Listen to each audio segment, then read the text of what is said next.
Assalamualaikum warahmatullahi wabarakatuh.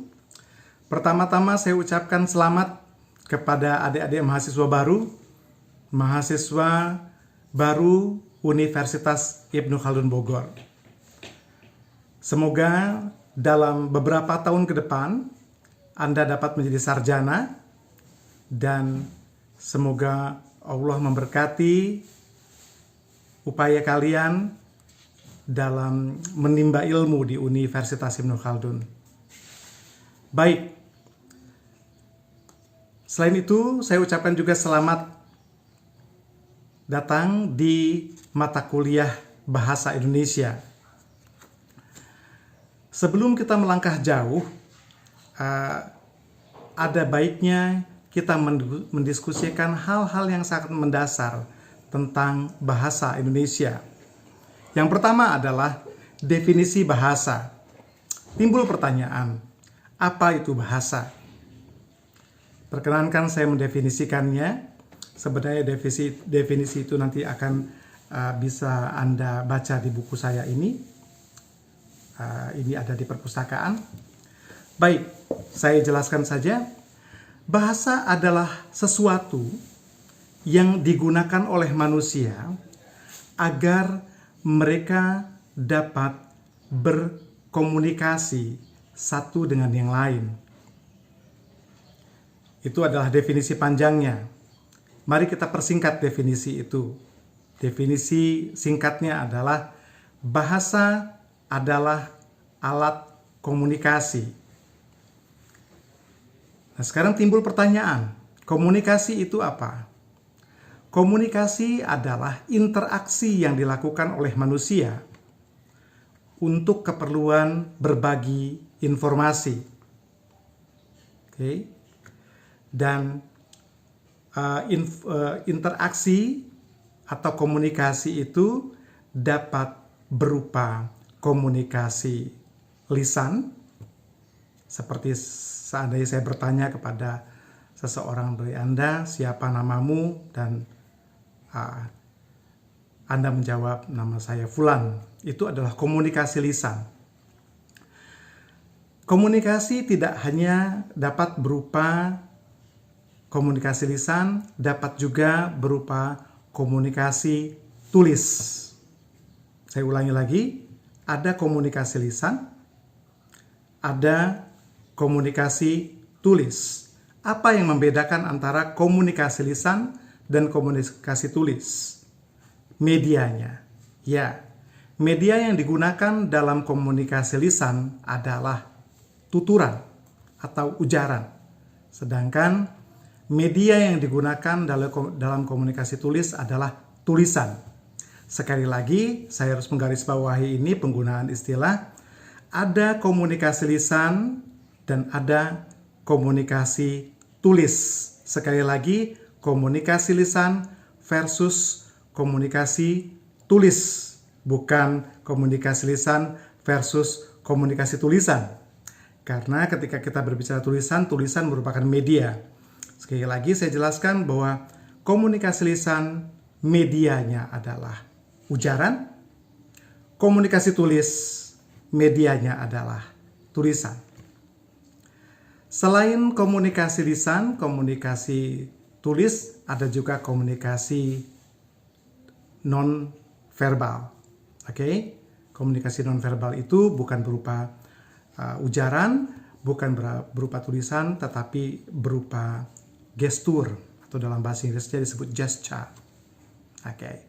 Jadi ada dua tipe komunikasi, komunikasi verbal dan komunikasi non-verbal. Sedangkan komunikasi verbal terdiri atas komunikasi lisan dan komunikasi tulis. Media yang digunakan dalam komunikasi lisan adalah ujaran atau tuturan. Media yang digunakan dalam komunikasi tulis adalah tulisan. Media yang digunakan dalam komunikasi nonverbal adalah gerak tubuh atau isyarat atau gestur. Baik, mudah-mudahan diskusi kita tentang hal-hal mendasar tentang bahasa tadi membuat Anda semakin paham apa yang dimaksud dengan bahasa. Saya tadi berkali-kali mengatakan bahwa bahasa adalah alat yang digunakan manusia. Komunikasi adalah interaksi yang digunakan oleh manusia. Ya, bahasa hanya berkait dengan manusia. Sekali lagi, bahasa hanya digunakan oleh manusia. Kalau misalnya Anda pernah mendengar ada bahasa binatang, itu bukan bahasa. Dari sudut pandang ilmu bahasa, bahwa itu bukanlah bahasa. Jadi yang membedakan manusia dan hewan atau binatang adalah akal. Jadi bahasa yang digunakan, yang orang pernah mengatakan bahwa binatang memiliki bahasa, itu bukanlah bahasa, melainkan insting. Mengapa? Saya berikan contoh. Saya sekarang berada di rumah saya. Dan nanti sore saya berencana untuk keluar kota. Manusia punya pemikiran sini dan kini.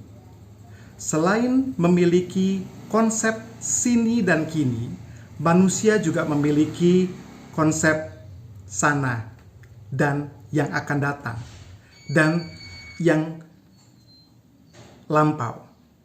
Sekali lagi, manusia tidak hanya mempunyai konsep sini dan kini saja. Selain kini, ada konsep waktu lampau dan ada konsep yang akan datang. Bukan hanya sini saja, manusia juga memiliki konsep sana.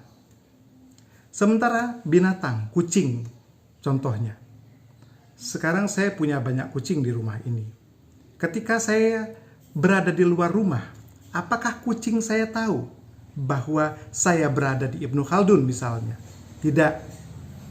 Kucing hanya tahu ketika dia berhadapan dengan saya, oh ternyata Pak Fauzi ada.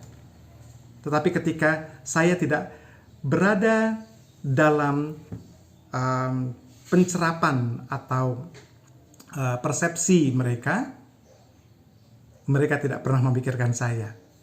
Begitu juga sekarang saya berada di rumah, kucing-kucing saya melihat saya.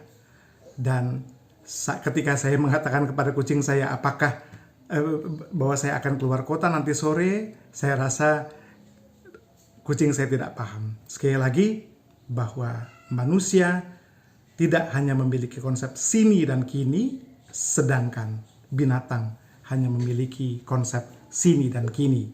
Ketika ada istilah bahasa binatang, dari sudut pandang kebahasaan, itu bukanlah bahasa, melainkan naluri yang dimiliki oleh binatang. Baik, mari kita lanjutkan. Mata kuliah kita adalah bahasa Indonesia. Kita harus paham dulu bahasa Indonesia itu apa. Tadi kita sudah diskusikan apa itu bahasa. Sebelum kita melanjutkan membahas secara gamblang bahasa Indonesia itu apa, mari kita pergi ke belakang, ke masa lampau.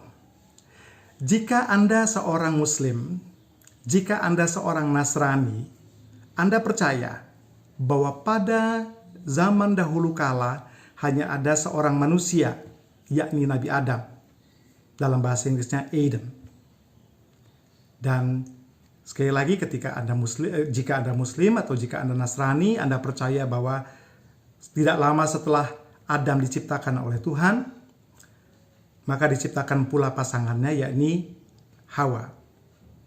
Nah, sekarang kita gunakan akal kita gunakan logika kita.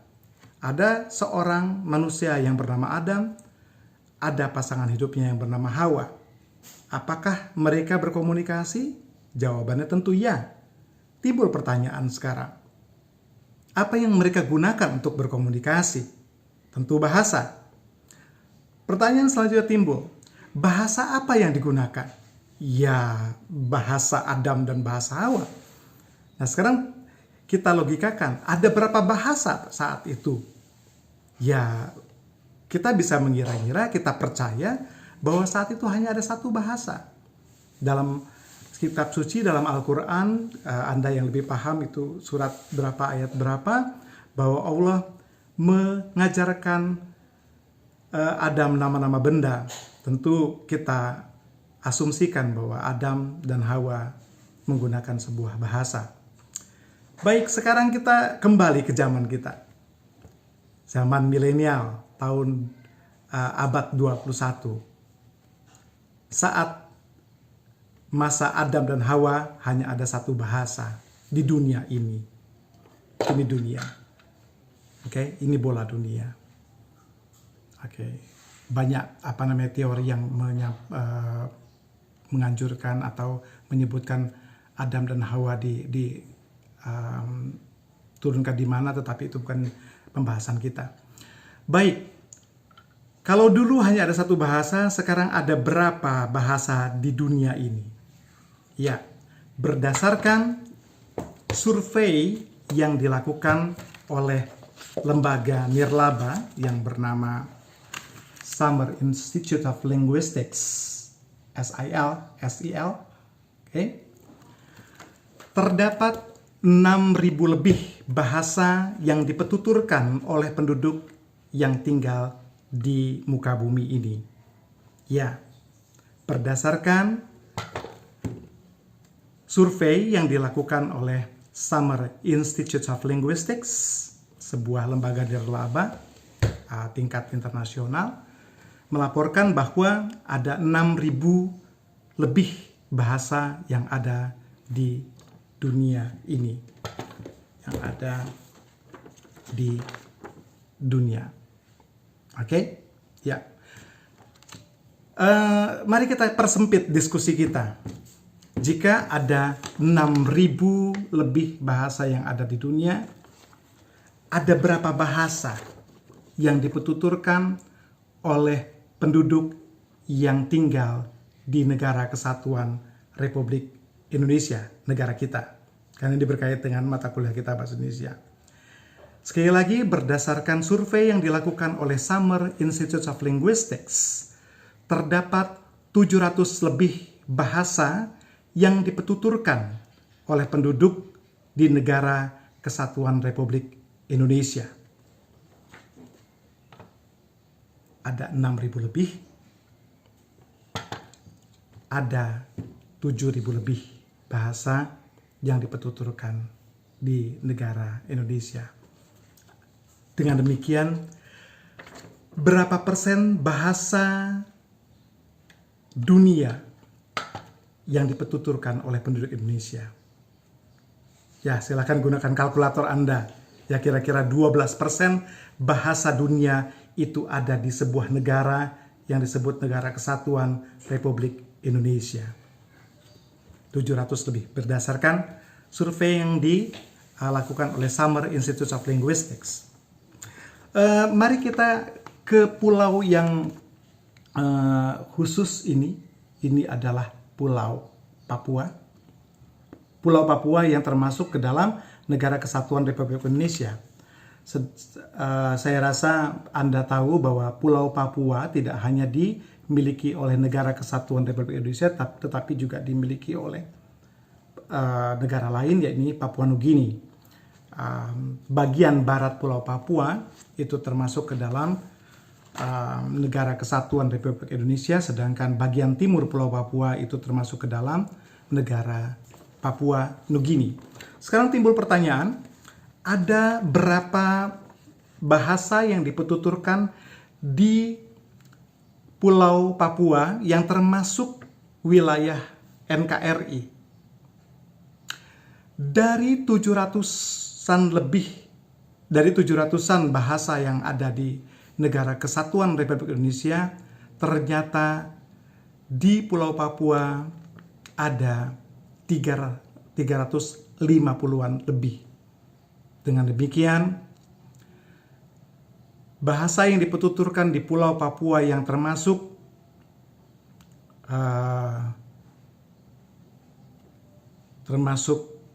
wilayah Indonesia itu 50% dari bahasa keseluruhan yang ada di NKRI. Nah, sekarang timbul pertanyaan, ada berapa bahasa yang dipetuturkan di Papua Nugini. Berdasarkan survei yang dilakukan oleh Summer Institute of Linguistics, ada sekitar 800-an bahasa yang dipetuturkan di Papua Nugini. Dengan demikian, bahasa yang dipetuturkan di Pulau Papua, pulau ini, itu ada sekitar 1.200-an bahasa. Jadi, ada 6.000 bahasa lebih. Di Pulau Papua ada 1.200, berarti ada 20% bahasa dunia yang dipetuturkan di Pulau Papua. Baik, mudah-mudahan apa yang kita diskusikan tadi menambah wawasan Anda. Mari kita lanjut menuju apa itu bahasa Indonesia. Namun kita harus kembali lagi ke zaman abad ke-17 atau abad ke-16. Mari kita diskusikan peta ini, bahwa ini adalah peta Indonesia, tetapi Anda juga bisa melihat daerah-daerah lain seperti Semenanjung Malaya di sini, dan ada Filipina di sini.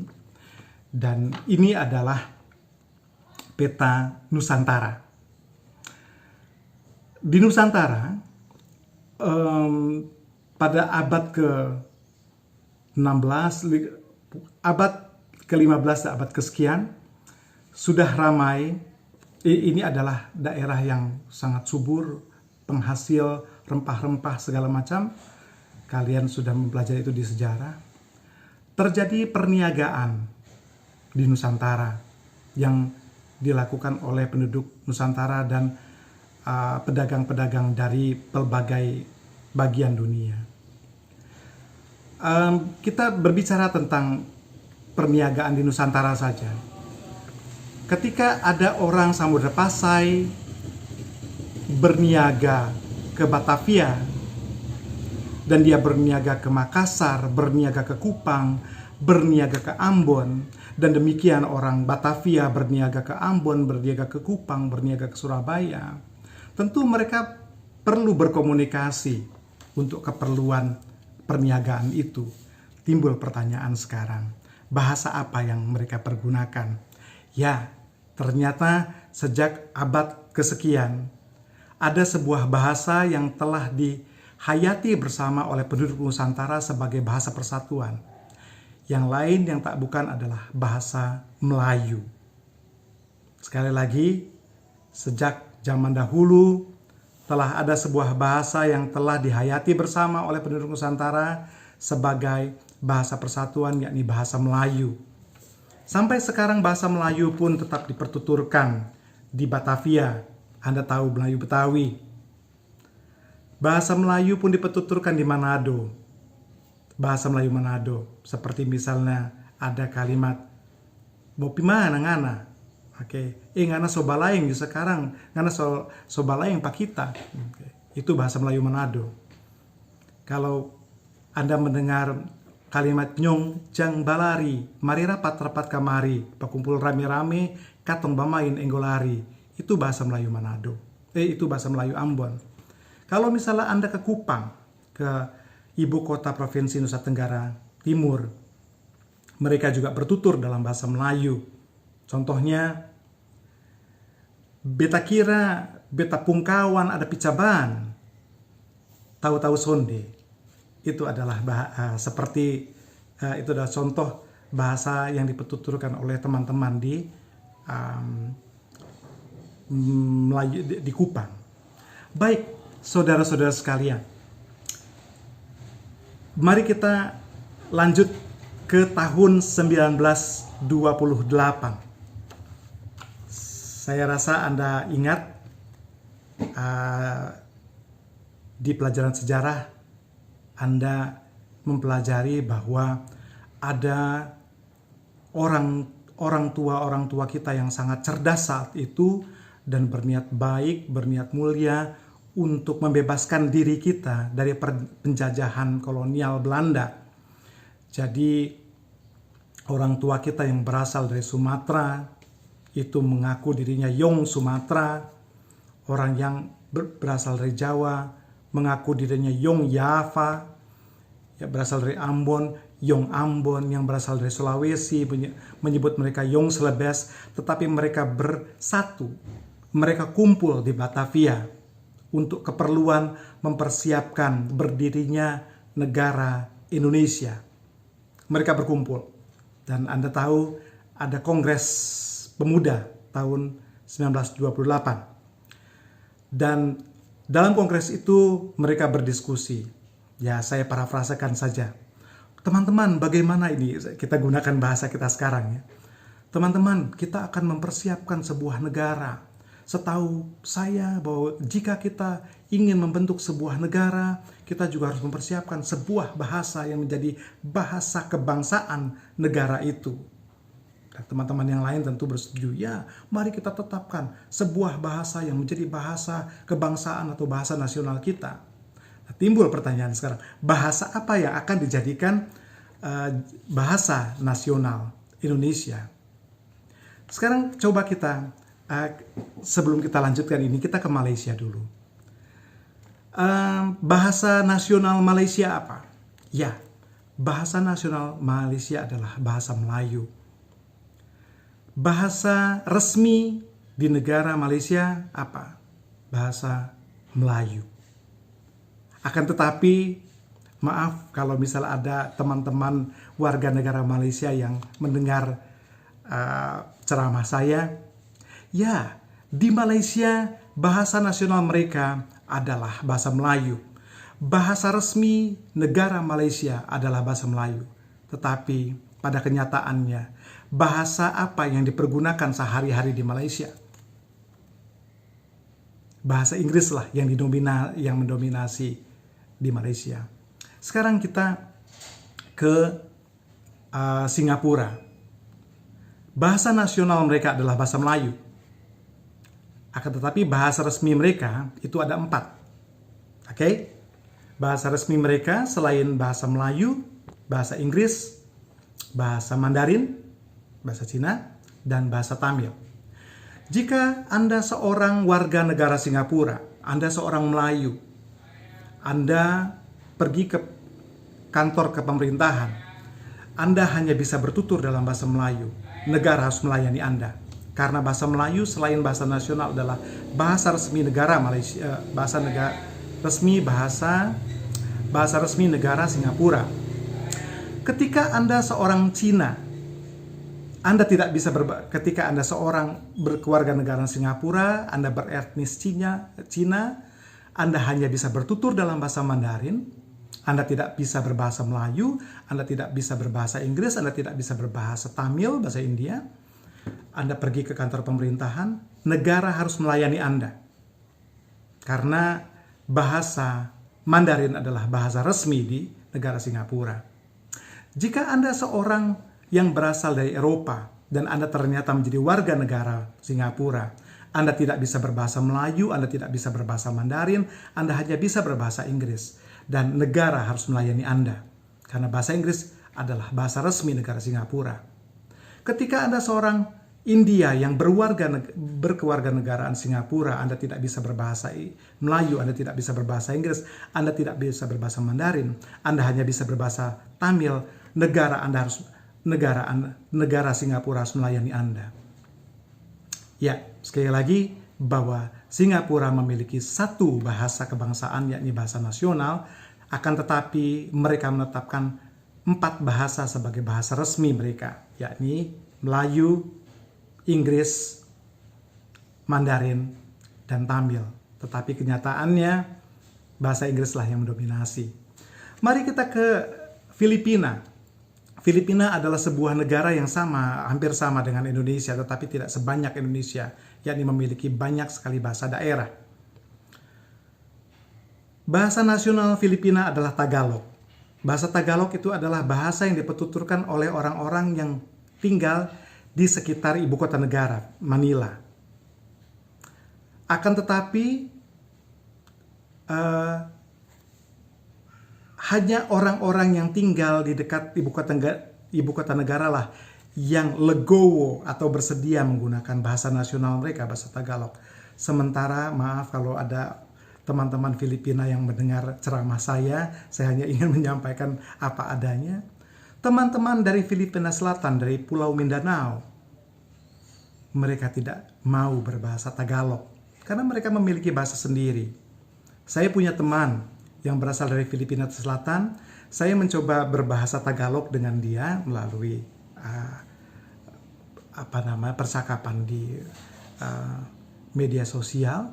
Saya gunakan bahasa Tagalog yang saya pelajari sedikit, dan jawaban dia adalah, "Sorry, I don't speak Tagalog." Saya bilang, "Hello, it is your national language." "Yes, but I don't speak Tagalog." Bisa Anda bayangkan, dia orang Filipina tetapi dia tidak bertutur, dia tidak mau bertutur dalam bahasa kebangsaannya. Berbeda dari Indonesia, dari Sabang sampai Merauke, bahasa kebangsaan kita adalah bahasa Indonesia. Dan insya Allah dari Sabang sampai Merauke, warga negara Indonesia bersedia menggunakan bahasa Indonesia.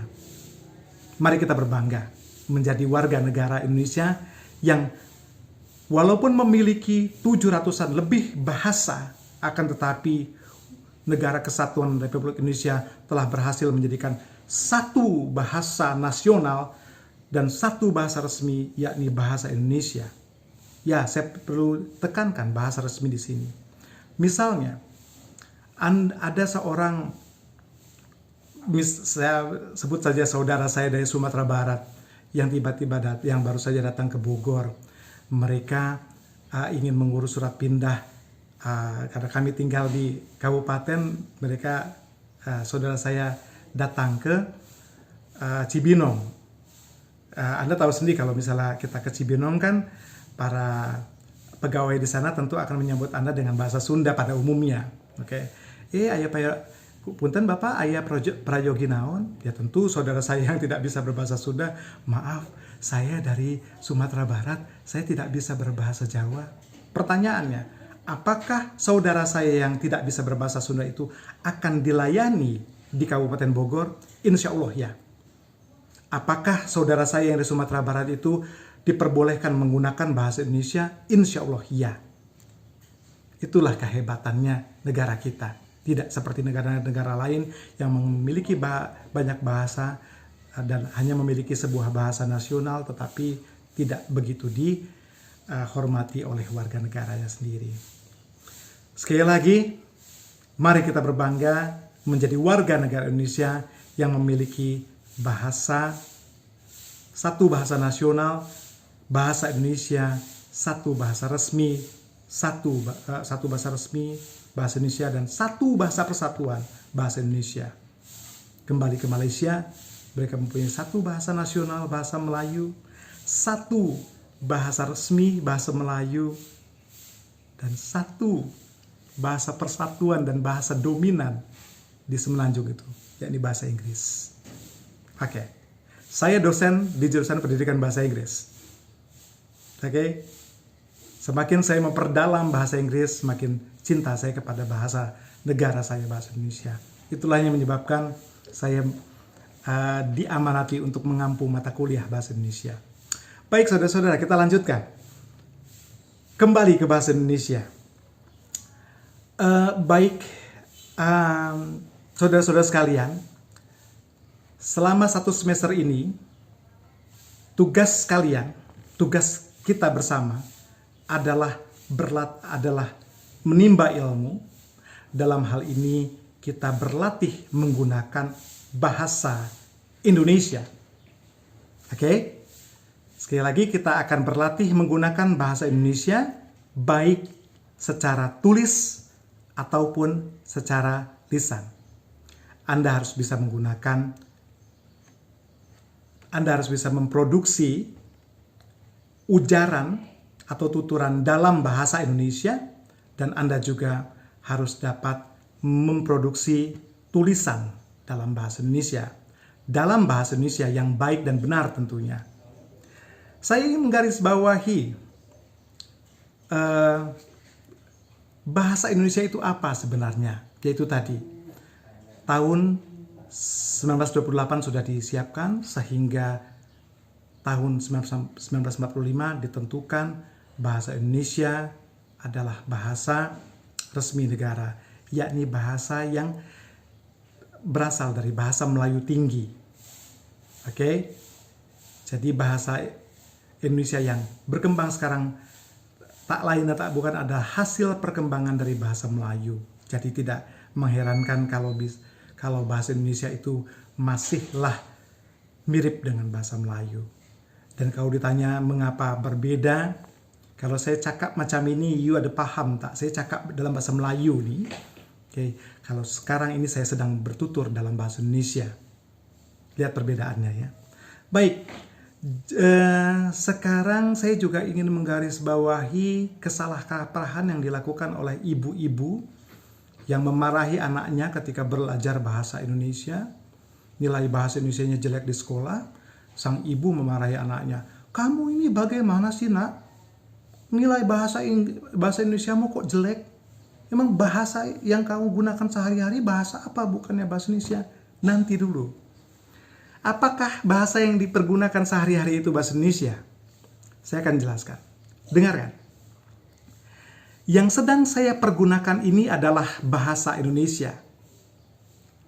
Akan tetapi, yang saya lagi pakai ini adalah dialek Jakarta, bukan bahasa Indonesia. Yang sedang saya pergunakan ini adalah bahasa Indonesia. Yang saya lagi pakai ini adalah dialek Jakarta.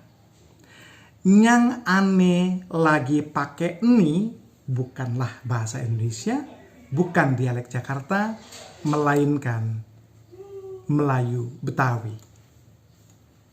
Baik, saudara-saudara sekalian, sudah setengah jam lebih saya berceramah.